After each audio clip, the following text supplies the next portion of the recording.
eu li uma reportagem na Carisma Magazine, né? E era um pastor. Ele disse que ele foi convidado para pregar lá num país aí que era difícil, acho que era a Coreia do Norte, um lance assim, que não podia os crentes se reunirem quando eles queriam. Era tudo secreto, né?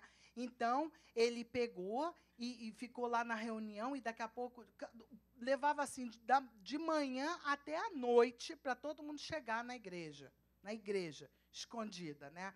Aí, quando chegou todo mundo de noite, ele falou: meu Deus do céu, mas que coisa louca. Você já pensou se você tivesse que fazer isso, chegar aqui 9 horas da manhã para só 8 horas da noite ter uma palavra?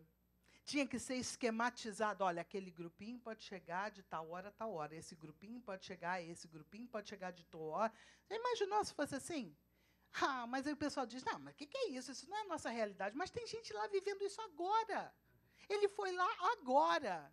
E ele chegou lá e ficou assim, ele falou, meu Deus do céu, o que é isso? Será que isso é todo domingo é assim? Aí eles falaram, todo domingo é assim, a gente se reveza para ver quem é que vai passar o dia todo aqui, porque é o único jeito. E aí ele pegou e falou, ok, então eles chegaram, então vamos dar a palavra, tá bom. Aí todo mundo segurava um papelzinho, uma folha. Aí ele falou, eu não estou acreditando que eu estou olhando isso. Esse pessoal desrespeitoso, em vez de trazer a Bíblia, né?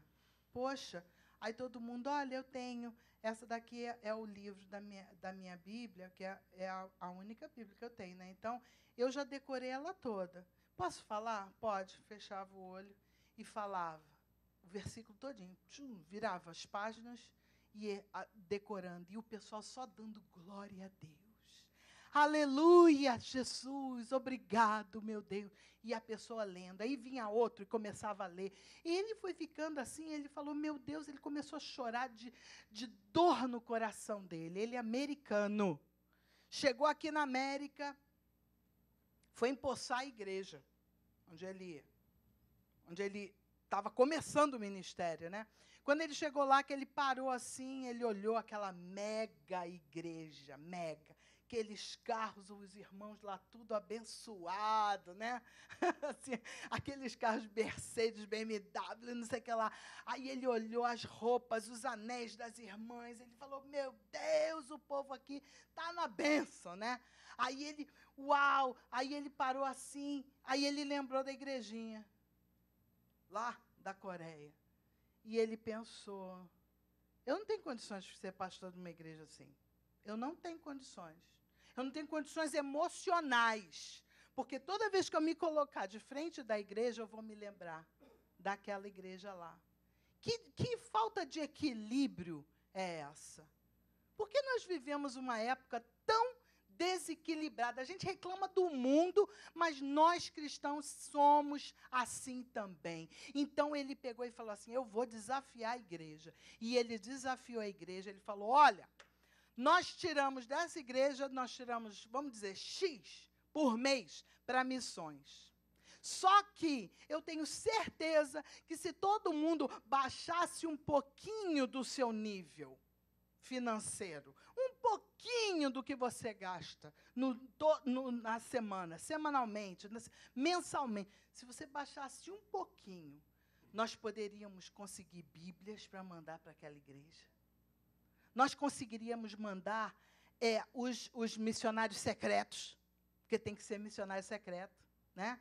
Chegar lá numa boa, esconder, arriscar a sua vida para poder fazer uma Bíblia, chegar num lugar desse, você arrisca a sua vida. Você arrisca a sua vida.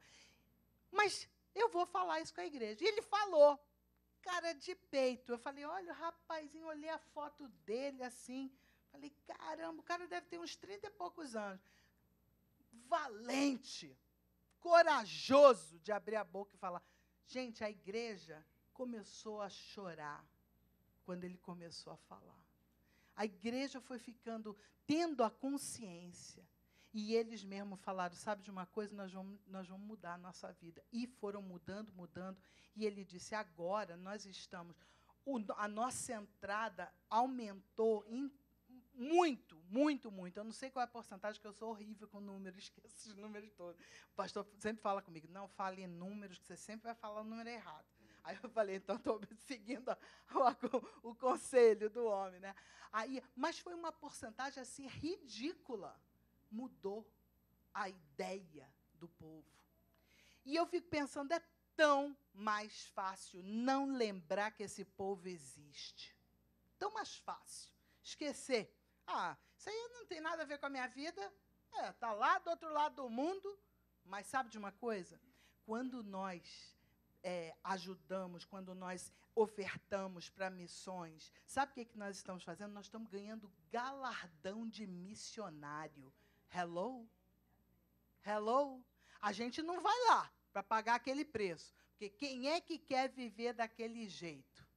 Quem é que quer viver sem poder ter liberdade, sem poder andar com a sua Bíblia, sem poder fazer nada? Eles estão lá fazendo isso. Então, o mínimo que a gente pode fazer é lembrar deles, é orar por eles, é contribuir para ajudar esse povo que está lá. É muito mais fácil esquecer.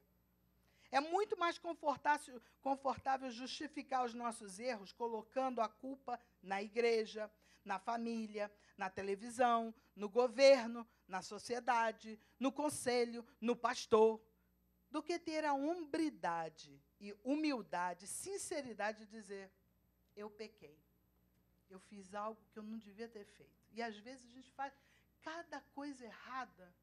Outro dia, nós estávamos conversando, eu estava conversando com minha irmãzinha, ela estava tão triste.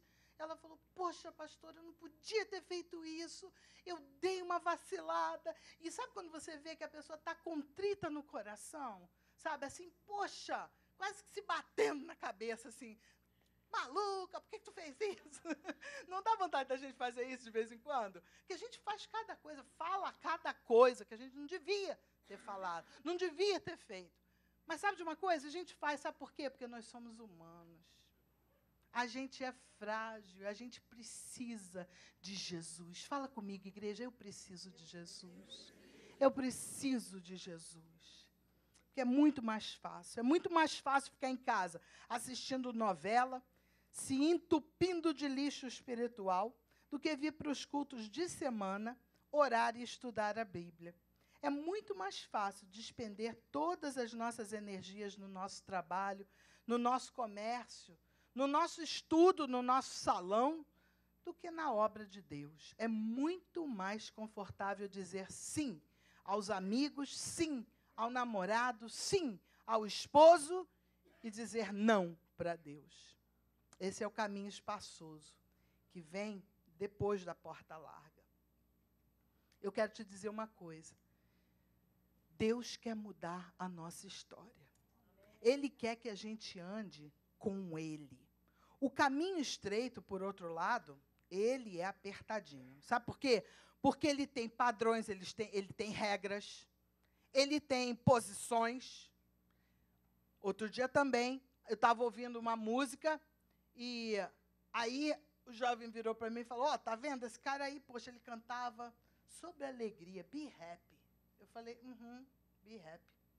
O cara cheio de coisa na cabeça, maconha até os ouvidos, né? Porque a maconha já não tinha mais onde entrar. O cara só vivia doidão, be happy, be happy. Eu falei, um cara desse pode ser inspiração para um cristão? Nunca! Nunca! Os padrões do mundo não são os padrões do cristão.